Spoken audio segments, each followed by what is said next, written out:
Now it's my turn to give Kool-Aid some love because he's going to Vegas. He's going to the Summer League, and I want to hear about this experience, Kool-Aid. I know there hasn't been a lot since the Bickerstaff press conference or in the last week since maybe it was the Beasley signing or the Paul Reed signing. So now you get to go out and watch these young guys in Vegas. What's your goal of this? Like, what are you doing out in Vegas? I'm just looking to see trends, habits, who they are as workers, who they are off the court as well, and to be able to connect to who they are as people is also.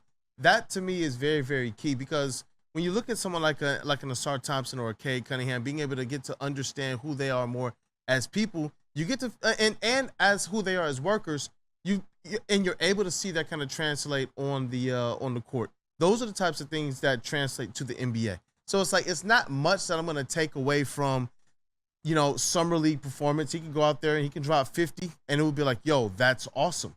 I need to see this in the NBA, not in the preseason, but during the regular season. Or he can go out there like Ron Holland, our fifth overall pick in the NBA draft by the Detroit Pistons, could go out there and score 0. I just want to see him go out there and play hard. I want to see him go out there and play defense, play smart, be about the team. Those are the types of things that I'm looking forward to seeing. And is Jarrett Jack Jr. who's the coach? Like, what's the structure of this team? A lot of, I guess the G League is, or the G League Ignite is, the G League's no more. Or no. Well, the G League Ignite is going away. Gotcha. But the G League is G League exists. G League Ignite is not. Right. Got you. So Jarrett Jack's the coach. These are not just rookies, but they're Sasser's playing. Some second-year players. You got Sasser, you got Bobby Clintman, their second-round pick, who they took, I think, 37th overall as well. Yes, sir. They traded up for him. So that's another player that I'm interested in seeing. They got a lot of different forwards on this team, a lot of kind of rangy 6'7" to 6'9", 6'10" guys who can all play kind of that tweener wing role. They all present some type of 3-and-D potential as well. So it's like I'm not walking away from, this summer league, whether Ron Holland shoots well or not, or Bobby Clement. I'm not walking away disappointed in who they are as ball players. Like I said, I'm looking to see who they are as workers. They're just getting drafted now.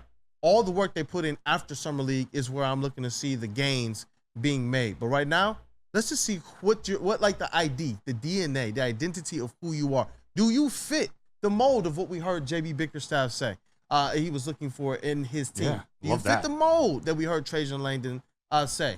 It's like with Asar Thompson, we saw it right away. We knew that guy fits. With Cade, we knew that guy fits. With Duren, we knew that guy fits. With my guy Ivy and Stu, we knew those guys have it. To whatever degree they show it, it's all going to come down to the work that happens after summer league. But shout out to Asar Thompson as well. He is medically cleared. He will be in summer league, but his omission from the roster was because of the blood clot issue that he was dealing with. But he will be practicing and working out with the team. Love it.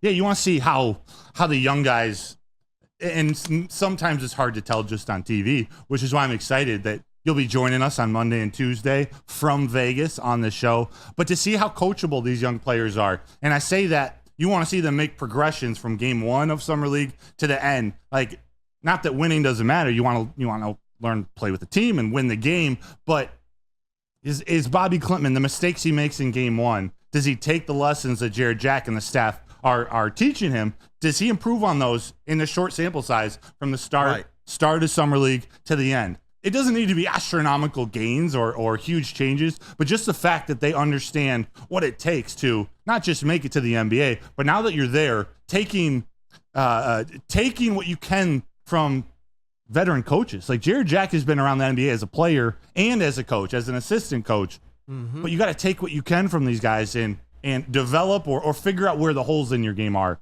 during the summer league, so that as well as where the potential might lie as well. As a coach with the scouts, with the development team there, the summer league gives you an opportunity to put players in positions to be able to stretch who they may be as a player, and you're able to see different potential points. Is what they did with Jalen Duren as well.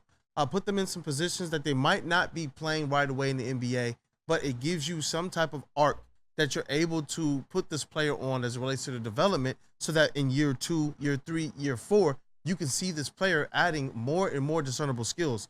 When I look at Al Horford in his career, I don't know how long he had the outside shooting or didn't, but I know that he didn't take a lot of threes to start his career. No. But as the NBA was kind of making this shift and this trend, the work that was put in based on the level of detail that his scouting department saw this guy all of a sudden turns into a 3-point shooter. And I don't know how. A reliable 3-point shooter. It's kind of like throws it. Shout out to Grand Ledge, Michigan, man, and the Horfords. No, I know. A Florida legend. He's from Michigan, Grand Ledge? Yeah. That's right. His brother went to Michigan. Yep. John. Yeah. With an N. John Horford. John Horford. Yeah, his sister, all that. I love that. You run into them, like the hoop. They're like, some of these legendary hoop families, man, in Michigan. Yeah. All right. It is. Last question you asked. I know this was just going to be a quick segment, but is there, how much scouting goes on at this from like a trade perspective? Are the coaches evaluating other players, other teams? Like the offseason's not over. Yeah, people are talking. Okay. It's not just the scouting of the players on the floor. The players that are there, the ones that will be scouted for trades are going to be your older players, a third-year or fourth-year player who you got to make a decision on their contract. And you might just want to get just a quick look at this player before you decide if you want to bring them in and go through that training camp with this player or not. But that's kind of rare. What winds up happening, I believe, in some of these conversations and with some of the scouts is that all of the intel and all of the conversations that you've had in a more business formal setting, now all of a sudden people are kind of boots on the ground, face to face, sitting next to each other, watching the next, batch of prospects that are going to take over the NBA. And it allows you to just be able to kind of have a conversation on the different players that you might be intrigued or interested in. And so, yeah, there's that type of stuff that goes on. Cool. To what degrees?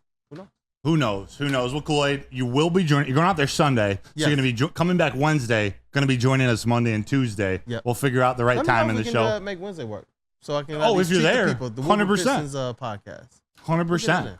We'll make it work as much. Anytime we can get you on camera in Vegas. It's going to be fun, man. Last year, the one thing that stuck out from me from being there last year were how many Detroit Pistons supporters there are. That's why I'm going to continue to use this word when I refer to Detroit Pistons fans. You guys are sickos, man. The amount of people, the video's still on the Woodward Pistons channel. We went live several times just running into Detroit Pistons fans down there who are excited about what this team could be. And obviously, I'm hoping they're even more optimistic with Trajan Langdon and JB Bickerstaff, but I'm looking forward to running into you, Detroit Pistons fans. Any content we get, obviously, we're going to definitely feature it here on Wake Up Woodward via Woodward Sports. So.